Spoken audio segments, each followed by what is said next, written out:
പമ്പയിൽ പ്രണവരൂപനായി വന്നുദിച്ചൊരൻ ഗണപതിയെ ഗംഗാധരസുത ഗണപതിയെ ഗം ഗണേശ ഗജമുഖ ഗണപതിയെ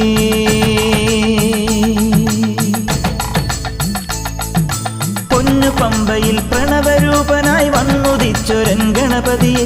ഗംഗാധരസുത ഗണപതിയെ ഗം ഗണേശ ഗജമുഖ ഗണപതിയെ പമ്പാ ഗണപതി പാരിന് ഗുണനിധി മംഗളമൂർത്തേ സിദ്ധിവിനായക